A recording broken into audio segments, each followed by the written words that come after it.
I love Joe Biden. He found a way to both stick it to Donald Trump and MAGA and use his mercy powers of pardon and commutation and clemency in order to benefit 1,500 families in America. The single greatest grant of clemency and pardons in history all happened in the last several hours, and I'm here for it. So are you on the MeidasTouch Network and Legal AF. Let's talk about what just happened. Joe Biden, fresh off of pardoning Hunter Biden, has decided to continue in record-setting pace to benefit America and Americans in an act of kindness and mercy that only the President of the United States and his pardon power can do. And this is to protect them and protect them from retribution of Donald Trump and abuses of power that we know are coming when he gets into office. So now we've got 1,500 Americans have had their sentences commuted, meaning the conviction stays on the books, but they're getting let out of home confinement and jail upon the signing of this new proclamation.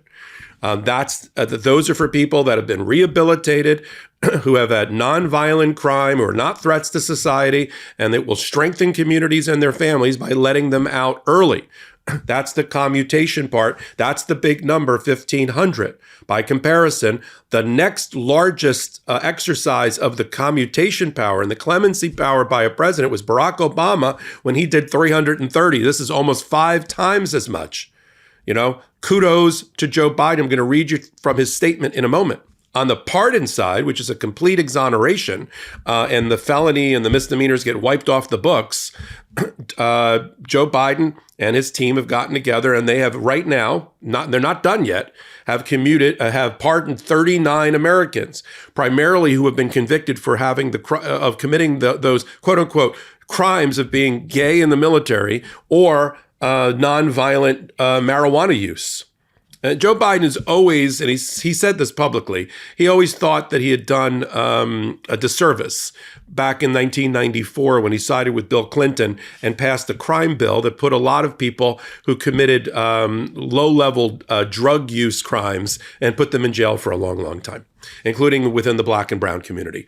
And this is one of his ways to fix it on the way out. So the headline is, and I know the MAGA is going to go crazy, this will explode their heads, 1,500 quote unquote criminals, this will be the MAGA version, are getting off easy because of Joe Biden. That is not the way to look at this. The way to look at this is that this is a proper exercise of mercy that only a president can give.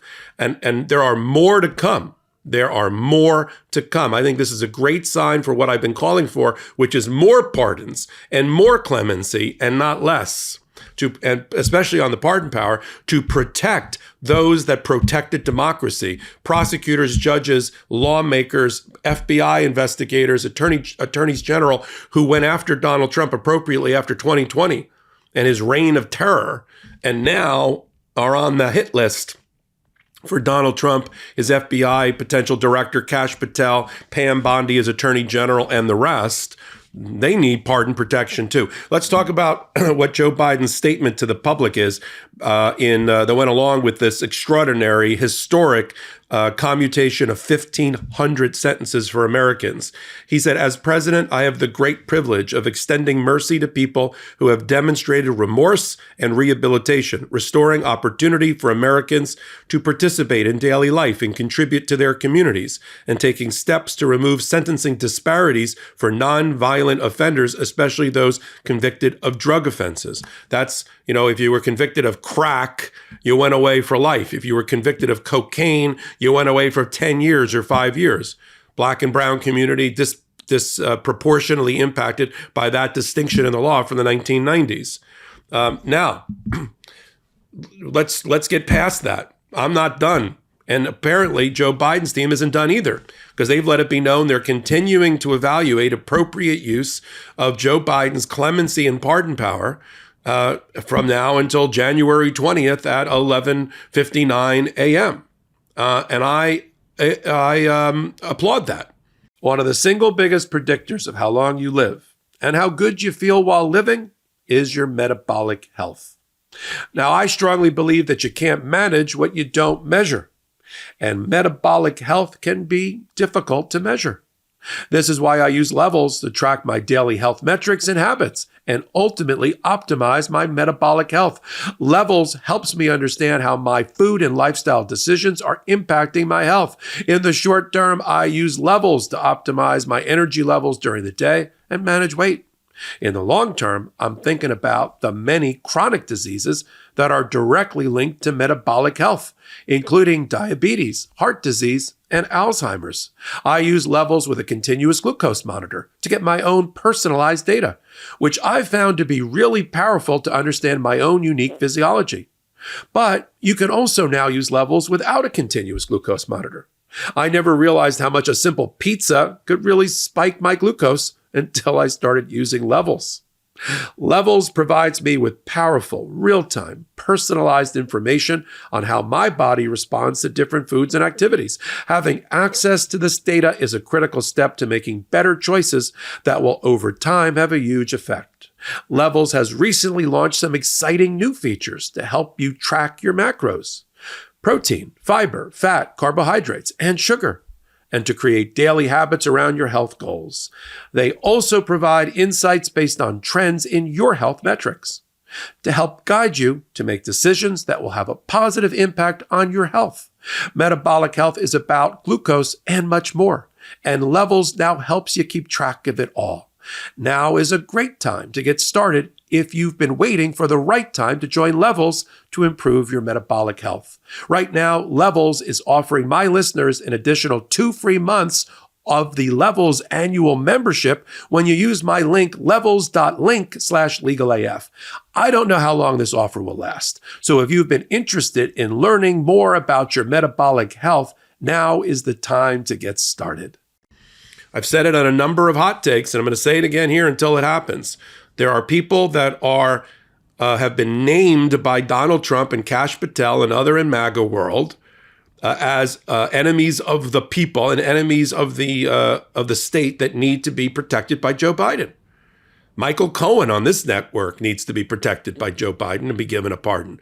Liz Cheney, the Jan 6 committee, Senator Adam Schiff, the Biden family, Kamala Harris, Hillary Clinton, Chris Wray now, the outgoing FBI director, anybody that's ever been a special counsel against Donald Trump like Jack Smith and his team, the FBI and their team, attorneys general like Letitia James in New York, prosecutors like Alvin Bragg. And again, not because they did anything wrong.